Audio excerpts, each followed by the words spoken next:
월요일엔 그랜저, 화요일엔 BMW, 수요일엔 벤츠. 저는 요일마다 다른 남자를 만났습니다. 오늘의 이야기 시작합니다. 오빠들 끝까지 함께 해주세요. 저는 올해 42 평범한 주부입니다. 20대 중반 철없던 시절 남편을 만나 결혼했고 지금은 중학생, 고등학생 두 아이를 키우며 살고 있어요. 겉으로 보면 우리 집은 평범하죠. 남편은 퇴근하고 들어오면 늘 똑같았어요. 현관문 열자마자 소파에 들어눕고 리모컨만 만지작거리다 그대로 잠들었죠. 피곤하다 그 말이 입에 붙은 사람처럼 매일 반복됐습니다. 부부 사이 대화는 사라진 지 오래였고 밤일은 연중 행사는커녕 언제였는지 기억조차 나지 않았습니다. 저는 아직 젊다고 생각했는데 남편 눈에는 저는 그저 아이들 엄마일 뿐이었습니다. 남자로서 여자로서의 설렘 같은 건 이미 우리 사이에선 오래전에 사라져 버렸습니다. 아이들은 점점 커가고 집안일은 매일 똑같이 반복됐어요. 세탁기 돌리고 밥 차리고 설거지하고 아이들 챙기고 그게 전부인 삶이었습니다. 나는 나대로 아껴 쓴다고 아껴 쓰는데 남편은 집에 들어오기만 하면은 생활비 이야기부터 꺼냈습니다. 카드값 많이 나왔다, 아껴 써라, 늘 같은 말뿐이었죠. 성실한 건 알지만 성실함만으로는 제 마음을 채워주지 못했습니다. 저는 아직 한창인데 사랑도 못 받고 여유도 없이 찌든 삶의 연속이다 보니 점점 인생이 허무해져만 갔습니다. 물론 아이들이 커가는 모습을 보면서 주부로서의 행복을 느끼기도 했습니다. 하지만 그것만으로는 제 마음속 허전함을 채우지 못했어요. 저는 여자로서 사랑받고 싶었고 대화하고 싶었고 누군가와 눈을 마주치며 웃고 싶었습니다. 애정 결핍이 너무나 오래되다 보니까 결국 제 마음은 점점 더 메말라가고 있었습니다. 그렇게 살아가다 보니 문득 누군가와 대화가 하고 싶어졌습니다.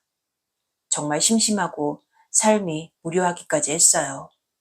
그럴 때마다 괜히 휴대폰만 만지작거리게 되더군요.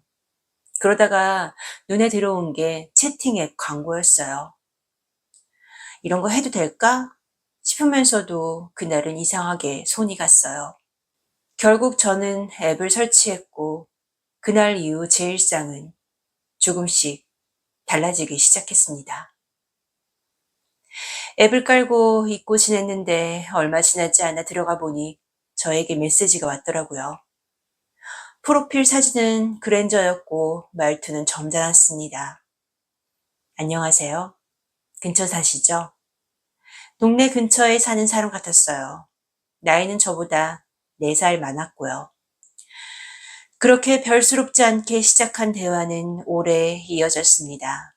집에선 남편이랑 몇 마디 못하는데 낯선 남자랑은 말도 통하고 하니까 쓸데없는 얘기까지 다 하게 됐어요.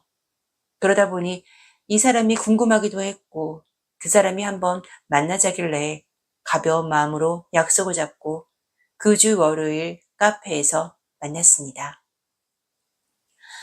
정장을 입고 앉아있던 그 사람은 생각한 것 이상이었습니다. 그 사람은 저보고 사진보다 훨씬 어려 보인다고 했고 저는 어색하게 웃으며 자리에 앉았어요.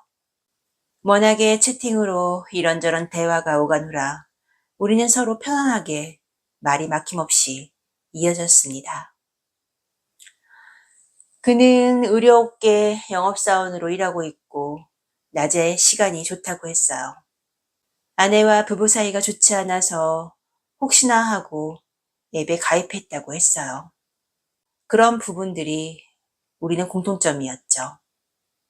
한참 있다 자리를 마치고 그는 집까지 데려다 주겠다고 했습니다. 차에 타자 은은한 방향제 냄새가 났어요.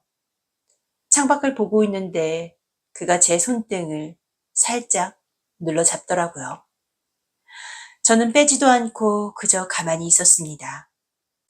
차 안은 조용했지만 제 심장 소리가 들리는 것만 같았어요. 그날 밤 집에 돌아와 소파에 누워있는 남편을 보면서 머릿속은 온통 낮에 봤던 그 남자 생각뿐이었어요. 오랜만에 느껴보는 설레임이었네요. 얼마 지나지 않아 그 사람에게서 연락이 왔습니다. 오늘 점심 같이 먹을래요? 그가 물었고 저는 메시지를 보자마자 답장을 보냈어요. 내심 기다리고 있었거든요. 그 사람은 저를 가까운 외곽으로 데리고 갔습니다. 오랜만에 도심을 벗어나니까 기분이 좋아지더라고요. 그가 운전하면서 제 손을 꼭 잡았고 저는 그 손을 뿌리칠 수 없었습니다. 집으로 돌아오는 길 숙소 간판들이 눈에 들어왔습니다. 그런데 그가 갑자기 말했습니다. 우리 잠깐 쉬었다 갈까요? 저는 아무 말도 하지 못했습니다. 그건 곧 긍정의 뜻이었고 저는 그저 차문을 열고 따라 들어갔어요. 방 안은 깔끔했고 은은한 불빛이 켜져 있었습니다. 잠시 준비를 마치고 나오니 그 사람은 제 얼굴을 보며 말했습니다. 어쩌면 하나같이 이렇게 다 이쁠 수가 있을까요? 와, 정말 아름답네요. 그 말은 남편에게선 단 한 번도 들어보지 못했던 말이었습니다. 순간 여자로 다시 태어난 기분이 들었습니다. 그리고 그 말이 오히려 저를 더 뜨겁게 만들었습니다. 프론트에서 시간이 됐다는 알림 전화가 올 때까지는 우리는 시간 가는 줄을 몰랐습니다. 결혼 후 다른 사람과 함께한 건 처음이었습니다. 며칠 뒤 동네 언니에게서 전화가 왔어요. 예전에 줌바 댄스를 같이 다니던 언니였는데 제가 농담처럼 좋은 사람 좀 소개시켜달라고 한 말을 기억하고 있었던 겁니다. 너 요즘 심심하지? 내가 아는 사람이 있는데 밥이나 같이 먹어봐. 네 얘기하니까 딱 자기 스타일이라더라. 저는 이미 그랜저 남자가 있었지만 언니가 또 좋은 사람이라고 하니까 그냥 나가보기로 했습니다. 어차피 그랜저 남자는 월요일만 만났고 그 이후로는 제 시간이 늘 한가했으니까요. 그렇게 언니가 정해둔 날 치장을 하고 약속 장소에 나갔습니다. 처음엔 대수롭지 않게 생각했는데 막상 마주 앉으니까 느낌이 달랐습니다. 옷차림부터 말투까지 모든 게 고급스러웠어요. 군살 하나 없는 몸매에 눈길 하나하나가 여유롭고 매너가 배어있더군요. 음식도 정성스럽게 챙겨주고 대화는 막힘이 없었습니다. 시간이 흘러 식사가 끝나갈 무렵 그가 저를 지그시 바라보며 말했습니다. 솔직히 오늘 뵙고 더 확신이 생겼어요. 이대로 끝내기 아쉽네요. 저는 대답하지 않았습니다. 그저 그의 차에 올랐습니다. 그가 안전벨트를 매주었는데 잠시 후 벨트가 한 번 더 조여오더군요. 이런 차는 처음 타봤어요. 순간 괜히 제 마음까지 죄어오는 기분이 들었습니다. 그날 저는 두 번째 남자와 더 깊이 가까워졌어요. 그랜저 남자와는 확실히 달랐습니다. 벤츠 남자는 모든 게 능숙했고 저를 리드하는 방식조차 달랐습니다.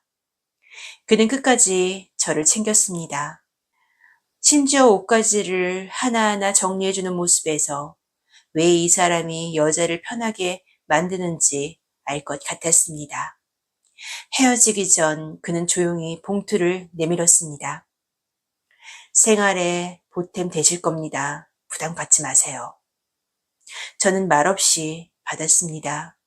그리고 앞으로 매주 화요일 낮에 그를 만나기로 했습니다. 그랜저, 벤츠, 그리고 또 다른 만남은 친구의 소개로 나가게 된 동호회에서 시작됐습니다. 처음엔 그냥 시간이나 때워보자는 생각이었는데 거기서 BMW를 타고 온 남자를 알게 됐습니다. 운동을 함께하고 모임 뒤풀이 자리에서 몇 마디 나누다 보니까 자연스럽게 연락처를 주고받게 됐습니다. 그는 돌싱에다가 저보다 한참 어린 연하였고 시간도 훨씬 자유로웠습니다. 처음엔 연하라는 이유로 선을 그었지만 만날수록 귀여웠습니다. 그리고 어느 순간 확인해보고 싶은 마음이 들어서 이번에는 제가 먼저 가자고 했습니다. BMW 남자는 달랐습니다. 저를 향한 표현이 거침없었고 늘 같이 살자고 말하곤 했어요. 저도 잠시 흔들리긴 했지만 끝내는 선을 지켰습니다. 그렇지만 그 뜨거움과 설렘은 오래도록 제 안에 남았습니다. 그렇게 저는 남자들을 만나고 웃고 대화하고 다시 설레는 시간을 보냈습니다. 집에서는 대접도 못 받는 사람이었지만 그들 앞에선 여자로서 다시 숨 쉬는 기분이 들었습니다. 그리고 그렇게 제 요일은 남자들로 점점 채워져 갔습니다. 다만 주말만큼은 늘 가족과 함께였습니다. 그건 제 스스로 정해둔 룰이기도 했어요. 누군가는 저를 보고 손가락질 할지도 모릅니다. 하지만 저는 이것도 능력이라고 생각합니다. 제가 만족하고 제가 행복하니 아이들에게도 남편에게도 더 잘할 수 있으니까요.